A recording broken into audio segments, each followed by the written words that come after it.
नमः सिद्धेभ्यः। नमः सिद्धेभ्यः। वन्दितुषविसिद्धे दोमलमलोभवं गतिं पत्ते ओछामि समर्पाहो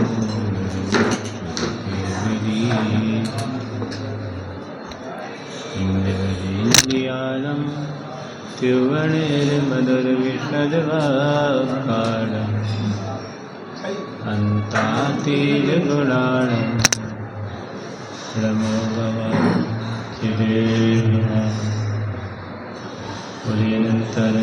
परमेति भगवान की देवादिनाथ भगवान की वर्तमान शासन भगवान महावीर स्वामी की गुरु नाम गुरुआचार्य भगवान श्री विद्यासागर जी महाराज की परम गुरुदेवाचार्य भगवान श्री अर्जुन सागर जी महाराज की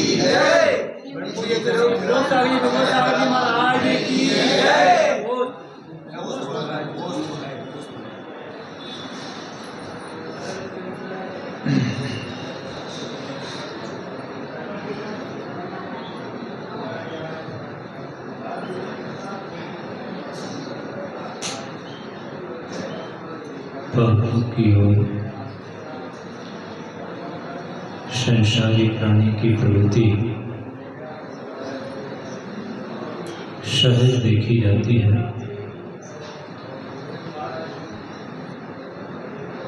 पाप की कथा, पाप की वार्ता सुनने में, करने में, बोलने में इसका मन लगता है, पर इस पाप की कथा का फल कितना बुरा है इसकी ओर कभी सोच भी नहीं पाता कि जिन पापों में अनुरक्त हूँ, जिन पापों को मैं अच्छा समझ रहा हूँ, उस पाप का लास्ट फल क्या होगा। पाप करने में दुख नहीं होता, पर पाप का जो फल होता है बहुत पीड़ादायक होता है। पाप करते समय कष्टप्रद नहीं है, पर पाप का फल बहुत बड़ा कष्टप्रद है।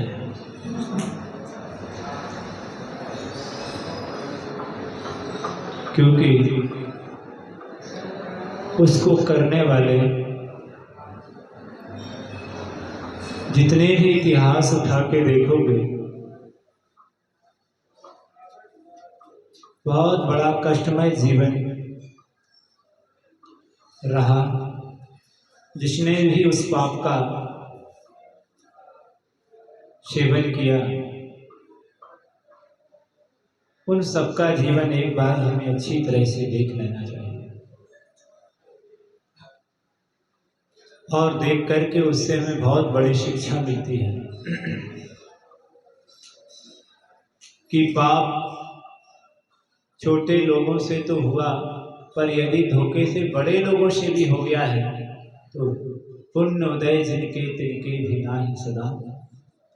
उन्हें भी पीड़ा मिली है, उन्हें भी कष्ट मिले हैं, भले ही वो तीर्थंकर क्यों ना बने रहे, भले ही वो सारे जगत को मंगल क्यों ना बने हुए, पर जब पाप का उदय आया तो तीर्थंकर जैसों के लिए 6-6 महीना आहार नहीं मिला। बिना फल भोगे तीर्थंकर जैसे भी संसार से मुक्त नहीं हुए, तुम किस खेत की मूली हो। तीर्थंकर जैसों के लिए उसने नहीं छोड़ा, तुम्हें कैसे छोड़ेगा। बहुत निर्दयी है, किसी पर दया नहीं करता। कौन छोटा है और कौन बड़ा है कौन अपना है और कौन पराया है, कौन बालक है और कौन जवान है। कर्म की दृष्टि में कभी कोई छोटा और कोई बड़ा नहीं होता। ये नहीं देखता है कि ये कर्म के फल को सह पाएगा कि नहीं सह पाएगा, वो सब पर वार कर देता है। भले छोटा सा बालक है तो क्या हुआ, ऐसे कर्म का उदय आ सकता है कि उतने से बालक को तड़प तड़प कर अपना जीवन व्यतीत करता है, निर्दयी होता है। ये नहीं देखता कि ये सारी दुनिया का चाहता है, सारी दुनिया इसे अपना मानती है, सारी दुनिया इसे भगवान कहती है, उसको भी उठा लेता है। इसके अनुयायी हजारों लाखों हैं अथवा नहीं है, इससे उसे कोई मतलब नहीं होता। कर्म की पाप की स्थितियों को देखकर, कर्मों की स्थितियों को देखकर प्रत्येक व्यक्ति को अलर्ट और सावधान रहना चाहिए। जब इतने बड़े बड़े तीर्थंकर चक्रवर्तियों को नहीं उसने छोड़ा, तो शेष लोगों के विषय में तो कुछ कहना ही व्यर्थ है। अच्छे से विचार कर, जितना तुम्हें भगवान पर विश्वास है उतना ही तुम्हें कर्म पर भी विश्वास होना चाहिए। भगवान पर विश्वास है, कर्म पर विश्वास है कि नहीं, पाप पुण्य पर विश्वास है कि नहीं। यदि पाप पुण्य पर विश्वास नहीं होगा तो भगवान का विश्वास श्रद्धा व्यर्थ हो जाएगा। मात्र कर्म सिद्धांत पढ़ने की वस्तु नहीं है कि पढ़ लिया रट लिया, मजबूत श्रद्धा बनाइए उसके ऊपर। जैसे तुम्हारा अग्नि के ऊपर अकाट श्रद्धा है, जहर के ऊपर जहर खा लेंगे तो क्या हो जाएगा, मर जाएंगे। अग्नि पकड़ लेंगे तो क्या हो जाएगा, जल जाएंगे। अग्नि कोई भी पकड़े, चाहे छोटा हो या बालक हो या बड़ा हो, कोई भी हो, जो भी पकड़ेगा उसको जलाएगी, बख्शेगी नहीं। इसी तरह पाप है, कर्म है, जो भी करेगा वो छोड़ेगा नहीं। कर्म बच जाता है, हंसते हंसते कर्म बच जाता है, पर हंसते हंसते कर्म का फल नहीं भोगा जाता है। बहुत भयानक पीड़ा होती है। ये कैसे आ गया, बंद करते समय नहीं ध्यान रखा, अब भोगते समय ध्यान। ये कैसे आ गया, मैंने ये पाप किया ही नहीं था, मैंने तो सोचा ही नहीं था सपने में मुझे ऐसा भी हो जाएगा।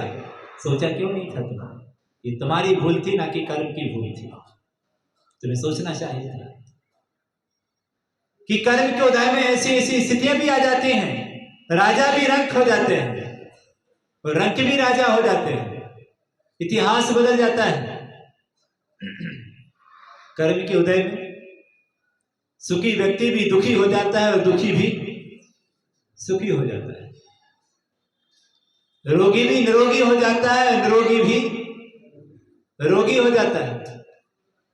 कैसे कर्म का फल उदय आ जाए और किसके जीवन में, कभी सोचा? आज का जैसा दिन है वैसा हमेशा कल का भी आएगा, कल भी ऐसे ही रहेंगे, कोई गारंटी नहीं है। आज जो यहां बैठा है कल वो यहां कल भी बैठेगा, आज जो हंस रहा है वो कल भी हंसेगा, क्या गारंटी है? जो हंस रहा है वो कल भी हंसेगा, जो आज यहां बैठा है कल भी यहां बैठेगा, कल भी यही प्रवचन सुनने आएगा, स्वाध्याय सुनने के लिए। क्या भरोसा है कल क्या होगा, आने वाला समय बताएगा कल क्या होगा। जिसकी हम चर्चा कर रहे थे, कल हो समय उसकी किसी दूसरे प्रकार की चर्चा होने लग जाए उसके विषय में। मंदिर की बात करने वाला इतने समय लोग शमशान को लेके चले जाए उसके लिए। पल भर का भरोसा नहीं, फिर भी हम ऐसे जीते हैं जैसे कि हमें कभी मरना ही ना हो, हमारा कोई कर्म का उदय ना हो। सोचिए, और मर ऐसे जाते हैं किसी को पता भी ना चला। सोचो कि इस तरह की परिस्थितियों में हमें उस कर्म की ओर हमेशा दृष्टिपात करना चाहिए। बहुत निठुर है, बहुत कठोर है, किसी पर दया नहीं बरता है। सबको अपनी अपनी करने का फल चखा देता है। अभी शांत है तो इसका मायने ये नहीं है कि तुम उसको कमजोर समझ लो।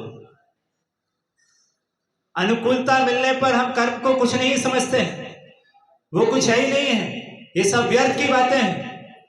जब वो अपनी सत्ता में आता है तब दिन में भी, रात में तो छोड़ो, दिन में भी तारे दिखते हैं। क्या क्या होगा? सारी दुनिया भौचक्का दिखता है। उसके सामने आने, उदय पर आने पर धन, वैभव, रुपया, पैसा, मकान, घर, भाई, बंधु, डॉक्टर, वैद्य, हकीम सब हाथ मलते हुए दिखाई देते हैं। किसी का कोई उपाय नहीं चलता है। सारे पुरुषार्थ, सारी दवा और वैद्य ये जब तक हैं जब तक कर्म अपनी सत्ता में नहीं आया है, जब तक ये अपनी करामात दिखाएंगे। जिस दिन अपनी सत्ता में आएगा उस दिन दूर से देखेंगे, छू भी ना सकेंगे उसके लिए। कितना प्रचंड होता है वो। उसके मंद हृदय में तुम पुरुषार्थ कर पा रहे हो, उसके तीव्र हृदय में, उसके तीव्र हृदय में किसी का कोई पुरुषार्थ नहीं चलता है। प्रबल मानकर चलिएगा कि बहुत तीव्र होता है, बहुत निठुर होता है। सारे प्रयास तुम्हारे विफल हो जाएंगे उसके सामने। सारा अहंकार गल जाएगा एक सेकंड में। कोई हाथ नहीं लगा लेगा वहां पर, न वैद्य, न डॉक्टर, न दवा, न दुआ, सब दूर से लोग देखेंगे।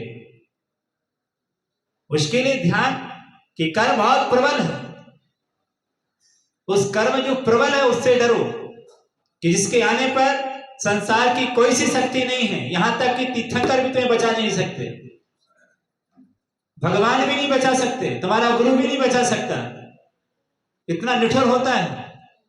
जो भगवान ना जिसे बचा सके तुम्हारे लिए, ऐसे कर्मों से सावधान, ऐसे कर्मों का बंद मत करो।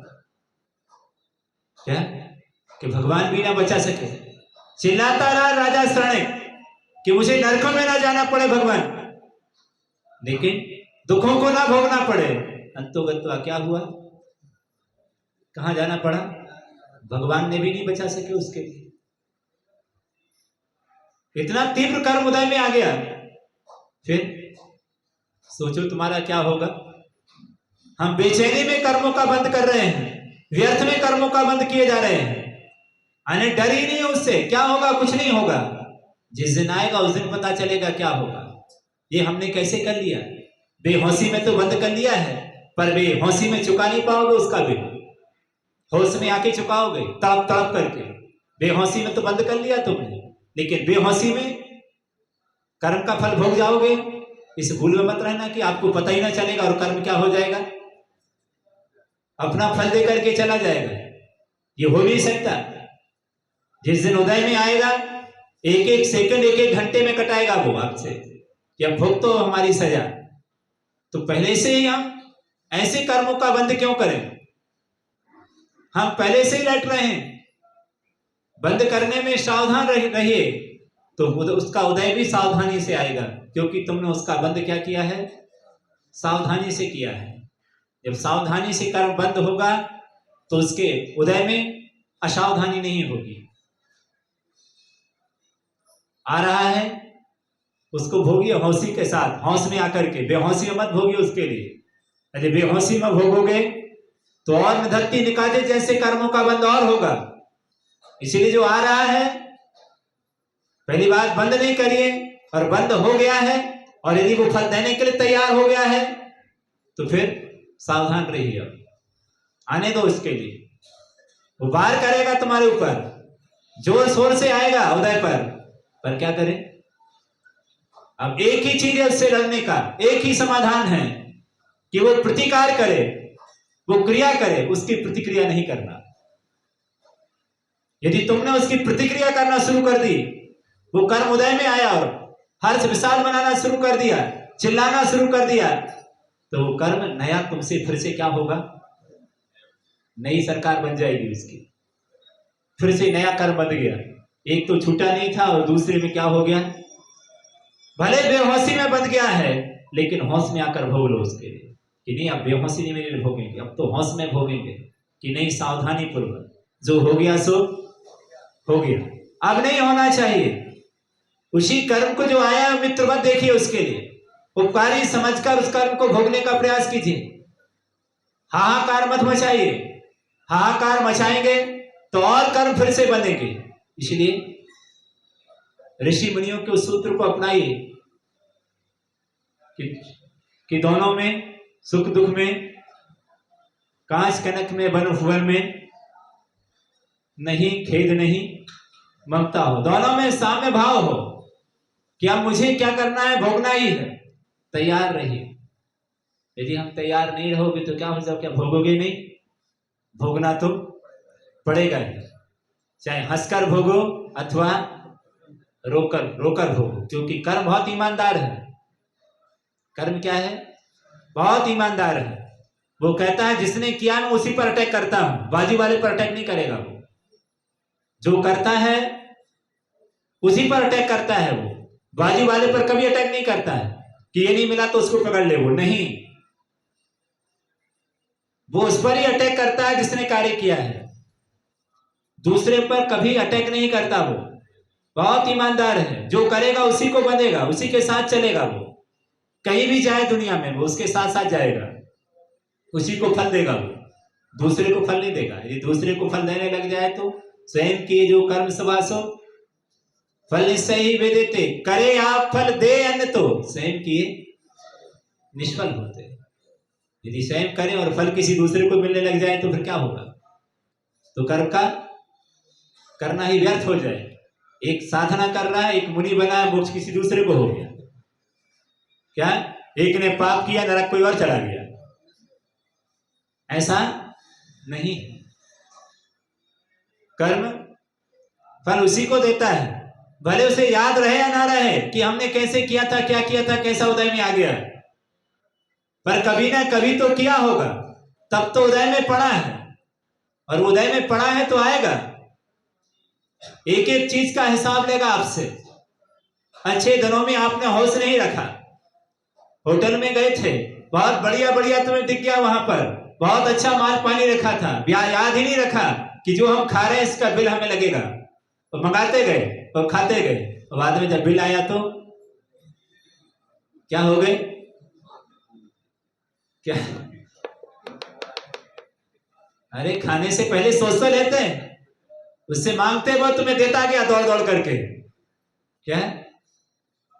जो मांगा उसने तुम्हें वो फट से एक इशारे में उसने क्या चाहिए, क्या चाहिए बाबूजी, आगे पीछे घूमता रहा, जो चाहिए वो आपको फटाफट। हम यही समझते रहे कुछ नहीं होगा, कुछ नहीं होगा। चक्रवर्ती ब्याज रखा उसने आपके सामने, तब क्या हुआ? उसने कहा पूरा बिल दे करके जाना होगा इस होटल से, खाया है तुमने, वो बाजू वाले से मांगेगा कि तुमसे मांगेगा? जिसने खाया होगा उसी से तो मांगेगा। भोग किसने किया इसका? इसने भोग किया है, बाजू वाले ने भोग नहीं किया है, उसी को पेमेंट चुकाना होगी, ध्यान रखना। ऐसे कर्म है, ये जितने भी भोग रहे हो, चक्रवर्ती चल रहा है, सुदर्शन चक्र चल रहा है, इसका हिसाब लेगा, ध्यान रखना। पी लो जितना करना हो तुम्हें संसार में, लेकिन बिल चुकाने के लिए तैयार रहना। जिस दिन बिल आएगा उस दिन क्या होगा समझ में आएगा कि गड़बड़ क्या हो गई हमसे, ऐसी कौन सी गड़बड़ी कर दी हमने, ऐसा क्या खा लिया था। वो झगड़ रहा है उससे, क्या खाया हमने, अरे खाने में होश रखते, क्या खा रहे थे क्या नहीं खा रहे थे। क्या? अब बिल चुकाने में समझ में आ रही है। ऐसी संसार की वस्तुओं का भोग कर रहे हो, ये कर्म ने दी है, ये कर्म की दुकान है जिस पर बैठे हो तुम, और यहाँ कर्म की दुकान में, होटल में वही खाना तैयार रहना कि हमें बिल चुका के ही यहाँ से निपटाना होगा, बिना बिल चुकाए निपटाना नहीं होगा, ध्यान रखना। यहाँ से एक कदम भी आगे नहीं बढ़ोगे, एक एक चीज वसूलेगा वो आपसे कि हमने तुम्हें सेट दी थी, हमने तुम्हें गाड़ी दी थी, हमने तुम्हें आंख दी थी, कान दी थे, इनका उपयोग क्या किया, इसका बिल दो पहले हमारे लिए, इसके बाद बाहर जाओगे।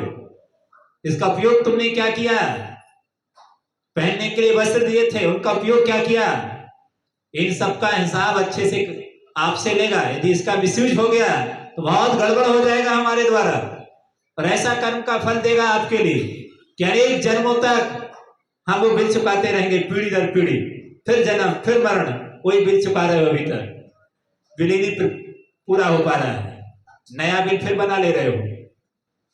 कर्ज तो चुका दो भी, कर्ज पर कर्ज लेते जा रहे हो, कब चुकाओगे इस कर्ज के लिए? जब तक कर्ज नहीं चुकेगा, जब तक यहां से मुक्ति नहीं मिलेगी।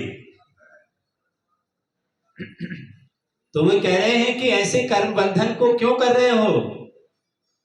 तुम्हारे अंदर बहुत बड़ी निधि है और तुम्हारे लिए इतनी बड़ी निधि है, तीनों लोकों में उसके समान कोई वस्तु नहीं है। ऐसी अनुपम निधि परमात्मा स्वरूप है। उसने उस परमात्मा स्वरूप हीरे को अपने अंदर दबा के रखा है कि पहले बिल चुकाओ तो हीरा ले जाओ, नहीं चुकाओगे तो पड़े रहो ऐसे खाते रहो ठोकर।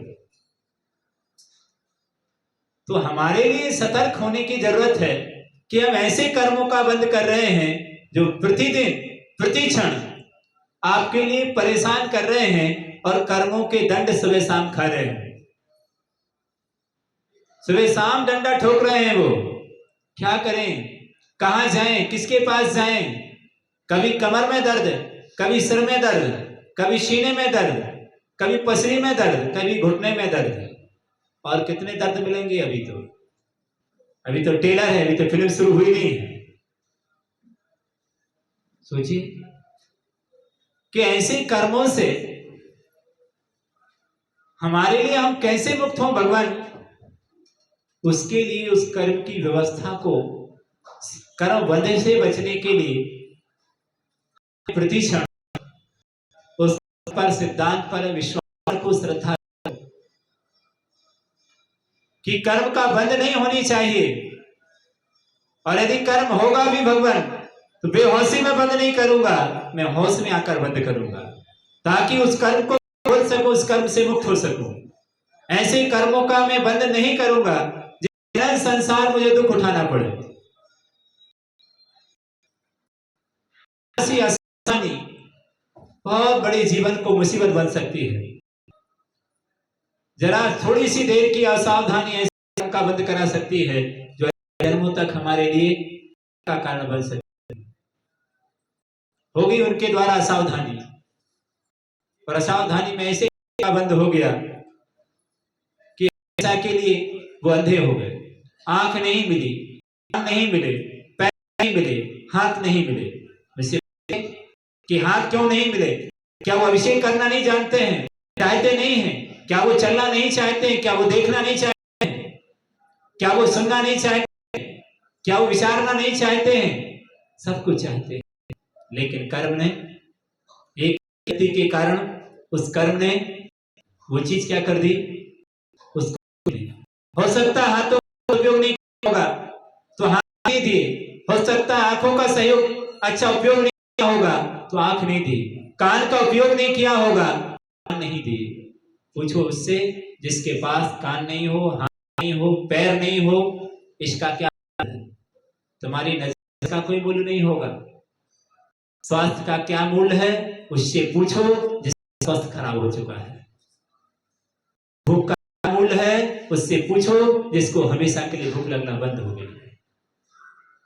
नींद का क्या मूल्य है उससे पूछो जिसको पूरी रात जाकर करते करते क्षण की आंख आ जाए बंद हो तो अच्छा होता। हमें क्या नींद कैसे है?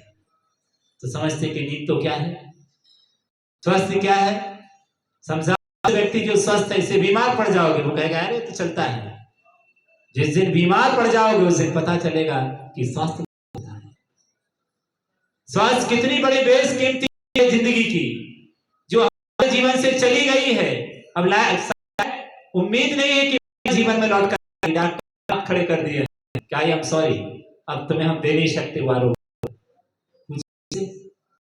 होती है मालूम नहीं होगा। आंखों की हमेशा के लिए रोशनी चली है, लौट कर नहीं आएगी। पूछिए उससे अब क्या होगा, उसके जीवन में कौन सी बड़ी चली गई। जिंदगी चली हमारी तो की रोशनी चली, अब जीने से फायदा क्या है। एक आंख की रोशनी इतनी बड़ी कि पूरी जिंदगी एक साइड थी और आंख एक साइड थी। आंख चली गई, अब बेटा, पत्नी, धन दौलत, मकान, इन सब का मूल्य क्या है? पूछिए उससे। वो चाहेगा कि सिर्फ एक क्षण मुझे रोशनी दे दो, लौटा दो मेरी रोशनी। और जब रोशनी तब क्या था, जब आंख में रोशनी थी दिखाई नहीं दे रहा था, सुनाई नहीं दे रहा था, समझ में नहीं आ रहा था समझाने के बावजूद भी। इसका मिसयूज, बहुत बेशकीमती चीज है तुम्हारे रोशनी मिली, कान मिले, आंख मिली, बोलने के लिए जिह्वा मिली, वाणी मिली, दो मिले, दो हाथ मिले, फिर भी चिल्लाते रहे कि ईश्वर ने मुझे कुछ नहीं दिया। सोचो, जिसके पास दो पैर हो, दो हाथ हो, दो आंखें हो, दो कान मिले हो, सकलांगता मिली हो, उसके लिए क्या नहीं मिला संसार का। सोचो, आरोग्यता मिल गई है, बहुत बड़ा पुण्यात्मा है, बड़ा तीनों लोगों में निधि दूसरी नहीं हो सकती है। काश ये सब चीजें नहीं होती है, मिल जाता, वैभव भी मिल जाता, सब कुछ मिल जाता, क्या करते इन सब चीजों का। लाख बार धन्यवाद देना चाहिए भगवान के लिए कि भगवान लाख लाख धन्यवाद आपके लिए कि कम से मुझे आपने आंखें दी, की आराधना करने से मुझे, आपकी पूजन करने से मुझे पैर मिले, हाथ मिले, इसी थी मैंने आपकी अनुमोदना की होगी, आपके दर्शन किए होंगे, कोई सत्कर्म किया होगा, जब मुझे आज क्या मिले हैं, सकलांगता। यदि मैंने ऐसा सत्कर्म नहीं किया होता तो मुझे इस प्रकार की आरोग्यता ही नहीं मिलती। शिकायत हजारों है हमारे लिए, धन्यवाद देने के लिए दो शब्द नहीं हमारे पास में। शिकायत करने की पहुंच जाओ तो हर आदमी को शिकायत होगी, हमें क्या मिला, कभी सोचा नहीं कि मिला क्या है, कितनी बड़ी चीज मिल गई है। पूछो तो सही, तुम्हारे पास कितनी बेशकीमती चीज मिली है, आंख में, कान मिले हैं, श्वास मिले हैं। यदि किसी से पूछा है कि तुम्हें शिकायत है तो अपने अंग बेच दो, आंख, कान, कटोरी, किडनी बेचना चाहते क्या? कितने कीमती है, इनका मूल्यांकन क्या है, मूल्य है सबका, कितने बेशकीमती चीजें हैं। अनेक करोड़ों रुपया देने के बाद भी किडनी नहीं देना चाहोगे, एक एक अंग नहीं देना चाहोगे, माने कितनी बेशकीमती है शरीर है ये हमारा। सोचा कर, आपके पास ऐसा कोई धन वैभव घर में जिससे तुम इसका मूल्यांकन निकाल सको, इसके सामने सब मूल्यहीन है। इसको बचाने के लिए तुम उस धन को लुटा देते हो, ये क्या हो जाए, अभी बच जाए, इसके लिए लुटाने के लिए, बचाने के लिए धन को लुटाते, मतलब उसका क्या मूल्य है। सोचिए, पहले इसका मूल्य समझा, इसका मूल्य नहीं समझा तो उसके पीछे भागे, और जब इसका मूल्य समझ में आया और वो निर्मूल हो गया, फिर ना ये मिला ना वो मिला, दोनों से क्या हो गए, खाली हो गए। सोचो, इस शरीर को जिसका मूल्य नहीं है, ऐसा महान तुम्हारे लिए मानव मिली है, इस मानव पर्याय को तुमने इधर उधर की गंदगी में, इधर की बकवास में जीवन तो लगा दिया। ठीक है, मुझे कुछ इस जीवन से उन्होंने परमात्मा पद की प्राप्ति है, जिनको नहीं मिला था, पूज्य बन सारे जगत के इतनी उपलब्धि उन्होंने कर ली, तीतर से तीतर बन गए, ये पाकर तुम तीतर रहे, गलती उनकी नहीं, गलती तुम्हारी थी। तुम इस स्वरूप को समझ ना सके, हमें कितनी ऊंची मिली है, कितना बड़ा हीरा मिला है, समझ होने से हीरा हीरा समझ नहीं हमारे लिए।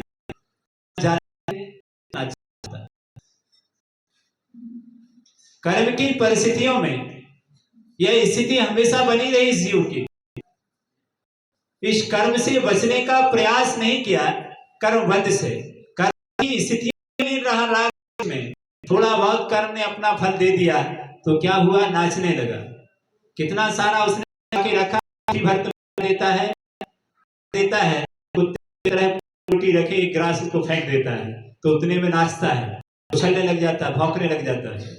ऐसे ही तुम्हारी बहुत बड़ी निधि छिपा के रखी है और थोड़ा थोड़ा तुम्हें क्या करता है, फेंकता रहता है और तुम बोलते रहते हो कि बहुत बढ़िया बहुत बढ़िया। उसको देखोगे पीछे कि कितनी बड़ी निधि उसने अपने अंडर में दबा के रखी है तुम्हारी, उसकी ओर देखिए, कितनी महान बड़ा व्यक्तित्व आपका, ये व्यक्तित्व आपका नहीं है जिस पर आप इतरा रहे हैं, ये संपत्ति तुम्हारी नहीं है, किसी दूसरे की है, उसने थोड़ी देर आपके लिए दी है। तो हमें उसकी ओर देखना चाहिए जिसमें रोग, जिसमें जिसमें कोई शोक नहीं, जिसमें कोई आदि नहीं, जिसमें कोई व्याधि नहीं। ये आदि व्याधि सबसे सहित है, अनेक प्रकार के रोग हैं, कारण से परेशान है। और जब तक परेशान रहोगे, जब तक तुम कर्म के स्वरूप को नहीं जानोगे। मेरा स्वरूप क्या है, चीज को हमें देखना है। कर्म के फलों में विषाद करने वाले कभी सुखी नहीं हो सकते हैं। कर्म के उदय में हर्ष विषाद बना करके थोड़ी देर के लिए हम सब आनंद बना लेते हैं कि हमें कुछ मिल गया। परिस्थिति यह है कि कुछ भी मेरे पास में नहीं होता है। इस प्रकार का यदि श्रद्धा उस कर्म के विषय में बनाया जाता है कि कर्म अपने फलों को, चाहे शुभ हो और चाहे अशुभ हो, ये अपने फल को नियम से इस संसारी प्राणी को देते रहते हैं। अब मैं ऐसा कौन सा प्रयास करूं जिससे मैं अपनी रक्षा करूं। आचार्य भगवंत ने एक बहुत ही बात लिखी कि संसारी के विषय में, क्योंकि ये तत्वों में राग करता है, द्वेष करता है, पाप पुण्य, पुण्य के उदय में हर्ष मनाता है और पाप के उदय में क्या करता है, विषाद मनाता है। दोनों के विषय में उन्होंने लिखा, यदि पाप निरोधो ने संपदा की प्रयोजन, पापास्त्रवोस्तन्ने किम प्रयोजनम। यदि पाप हो रहा है तो संपदा की कोई आवश्यकता नहीं है। पापास्त्रवोस्तन्ने संपदा प्रयोजनम और पापास निरोधोन्ने किम प्रयोजनम। समझ में आया? यदि पाप कर रहा है, जो पाप में लगा हुआ है, बुरे कर्मों में लगा हुआ है, ऐसे व्यक्ति को संपत्ति की कोई जरूरत नहीं। क्यों संग्रह कर रहे? पूछा क्यों? पापास्त्रवोस्तन्ने, क्योंकि पाप कर रहे हो तो विनाशी होना है। संसार में कोई सी शक्ति तुम्हें बचा नहीं सकती। क्या कह रहे हैं? निश्चित रहिए कि आप पाप में लगे हुए हैं। आप ये समझ रहे हैं ये सारा धन वो हमारी रक्षा करेगा, ये महतारियां हमारी रक्षा करेंगी, ये भाई हमारे सारे रक्षा करेंगे। इस भूल में मत रहिए। रावण ने पाप किया तो क्या हुआ? सोने की लंका थी। किसकी लंका थी? तुम्हारा किसका है? तुम्हारा अटारी किसकी?